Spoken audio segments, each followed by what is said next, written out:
नमस्कार मित्र आणि मैत्रिणींनो, आज आपण पाहणार आहोत बाल्कनी कशी सेट करायची, कोणती झाडे कुठे लावायची व त्याची काळजी कशी घ्यायची. सर्वात आधी बाल्कनीचा सूर्यप्रकाश ओळखा, म्हणजे की तुमची बाल्कनी ओपन आहे की तिथे अप्रत्यक्षरित्या सूर्यप्रकाश मिळतो. जर बाल्कनी ओपन असेल तर भाज्या आणि फुलझाडांसाठी उत्तम आहे. जर तिथे 2 ते 3 तासच ऊन येत असेल तर शोभेच्या आणि औषधी झाडे लावा. आणि अगदीच कमी ऊन येत असेल, जसं की माझी बाल्कनी आहे, अशा ठिकाणी इंडोर किंवा शेड प्लांट्स लावावेत. ओपन बाल्कनी असेल तर तुम्ही प्लास्टिकच्या कुंड्या किंवा ग्रो बॅग्स यूज करू शकता. चांगली झाडं हवी असतील तर माती महत्त्वाची. त्यासाठी 40% बागेची माती घ्या शेतातील, 30% त्यामध्ये कंपोस्ट खत घ्यायचे, 20 ते 30% कोकोपीट आणि 10% वाळू मिक्स करायची आहे. माती जर भुसभुशीत असेल तर झाडं छान वाढतात. त्यासाठी तुम्ही गांडूळ खतही यूज करू शकता. आता आपण पाहूयात कोणती झाडे कुठे लावायची. जर जास्त ऊन येत असेल तुमच्या बाल्कनीमध्ये तर तुम्ही किचन गार्डन म्हणजेच टोमॅटो, मिरची, वांगी, कोथिंबीर अशा भाज्या घेऊ शकता. याशिवाय फुलांची झाडे जसं की गुलाब, जास्वंद, मोगरा अशा विविध फुलांची झाडे घेऊ शकता. कारण फुलांसाठी व भाज्यांसाठी जास्तीत जास्त सूर्यप्रकाशाची गरज असते. जर बाल्कनीमध्ये कमी ऊन येत असेल, जसं की माझी बाल्कनी आहे, तर त्यासाठी स्नेक प्लांट, मनी प्लांट, नागिनीच्या पानांचा वेल देखील बाल्कनीमध्ये अगदी छान येतो.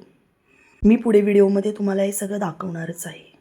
आता प्लांटला पाणी कधी व किती द्यायचं, तर पाणी रोज घालू नका. जेव्हा माती कोरडी वाटेल तेव्हाच त्याला पाणी द्यायचे. सकाळी लवकर किंवा संध्याकाळी पाणी देणं उत्तम. जर तुमची बाल्कनी ओपन असेल तर उन्हामध्ये पाणी द्यायचं नाही. मला जर झाडांची उत्तम वाढ हवी असेल तर महिन्यातून एकदा घरचं कंपोस्ट किंवा गांडूळ खत झाडांना थोडं थोडं टाकून घ्यायचे. कीड व रोग यासाठी आठवड्यातून एकदा तरी नीम तेल स्प्रे करा. अदरवाईज पानं जर झाडाची पिवळी होत असतील तर पाणी जास्त होते का हेही तपासा. याशिवाय हवा खेळते ठेवा झाडांसाठी. प्रकारे जर तुम्ही बाल्कनीचं योग्य प्लॅनिंग केलं, योग्य ती काळजी घेतली झाडांची, तर तुमचंही सुंदर गार्डन तयार होईल. माझे जे अनुभव आहेत ते तुमच्यासोबत शेअर करत आहे. माझ्या बाल्कनीमध्येही मी सुरुवातीला फुलांची झाडं लावली होती, पण अप्रत्यक्षरित्या सूर्यप्रकाश असल्यामुळे फुलांची झाडं काही व्यवस्थित येत नव्हती. त्यानंतर मी त्यांना टेरेसवरती शिफ्ट केलं. बाल्कनी ओपन नसल्यामुळे कोणत्या प्रकारची झाडं येतील याचा थोडासा स्टडी केला. यानंतर अगदी 1 वर्षामध्ये माझी बाल्कनी हिरवीगार झालेली आहे. इथं मी स्नेक प्लांट, मोरपंखी, मनी प्लांट, मकमळ, पर्पल, ग्रीन इंच प्लांट, 1-2 प्रकारचे वेगवेगळे मनी प्लांट लावलेले आहेत. यामुळे झालं काय की झाडांची वाढही व्यवस्थित झाली. जरी अप्रत्यक्षरित्या सूर्यप्रकाश अगदी कमी येत असला तरी त्या झाडांची निवड केल्यामुळे माझी बाल्कनी अगदी हिरवीगार झालेली आहे. प्रत्येक झाडासाठी मी काय केलेलं आहे याचा इन डिटेल व्हिडिओ मी पुन्हा शेअर करणारच आहे पुढे.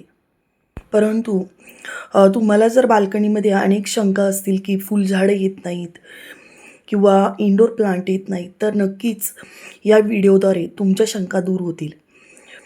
जसं की मनी प्लांट, स्नेक प्लांट, कमळ यासारख्या झाडांना अगदी कमी सूर्यप्रकाश असला तरी चालतो.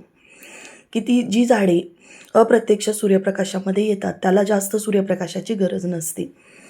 ज्यासाठी की तुमची ओपन बाल्कनी असेल तर तुम्ही फुलांची झाडं लावा.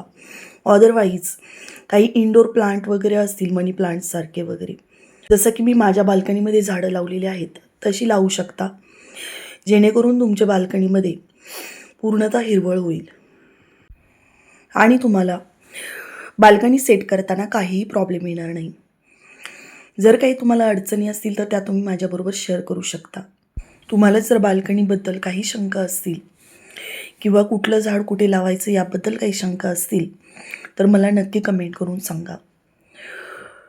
व असेच टेरेस गार्डनिंग व बाल्कनी गार्डनिंगसाठी वेगवेगळे व्हिडिओ पाहण्याकरिता माझ्या चॅनलला सबस्क्राईब करा, लाईक करा आणि शेअर करायला विसरू नका.